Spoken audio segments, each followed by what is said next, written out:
తిరుపతి జిల్లా శ్రీకాళహస్తిలో bank of Baroda 118వ వార్షికోత్సవం ఘనంగా నిర్వహించారు.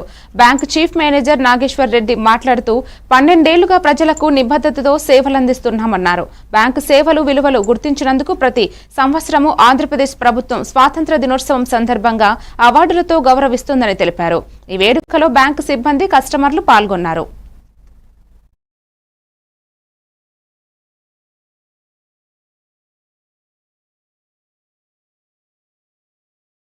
ఈరోజు మనం 117 ఇయర్స్ కంప్లీట్ అయితే 118 ఫౌండేషన్ చేసుకుంటాం. మన బ్యాంక్ ఆఫ్ స్టార్ట్ చేసి 1905 ఫైయాంజరావు గైడ్ ఫస్ట్ స్టార్ట్ చేశారు. వాళ్ళు ఫర్దర్ 1969లో బ్యాంక్ ఆఫ్ నేషనల్ జాయిన్ చేశారు. అప్పటి నుంచి మన బ్యాంక్ ఆఫ్ బరోడా ముందంతా బ్యాంక్ ఆఫ్ బరోడా ముందు గుజరాత్, మహారాష్ట్ర సైడ్ ఎక్కువ. ఎప్పుడైతే నేషనలైజ్ అయిందో అప్పటి నుంచి అన్ని స్టేట్స్లో చేస్తూ వస్తారు మా కంట్రీగా. ఇప్పటికి నియర్లీ మన బ్రాంచెస్ బ్యాంకు 9,000 బ్రాంచెస్ ఉన్నాయి. 9,000 బ్రాంచెస్ మనకి 27 lakh crores బిజినెస్. అయిన తర్వాత పబ్లిక్ సెక్టర్ బ్యాంక్ మీ సెకండ్ ప్లేస్, ఓవరాల్గా 4th ప్లేస్. అంటే SBI, HDFC, ICICI తర్వాత బ్యాంక్ కూడా 4th ప్లేస్ ఉంది. కాబట్టి మీ సహకారం అలాగే ఉంటూ మా సర్వీస్ అలాగే కంటిన్యూ చేస్తాము. రేపు హాలిడే ఉన్న సందర్భంగా ఇప్పుడు ముందే సెలబ్రేట్ చేస్తున్నాము. అందుకోసం ఓకే.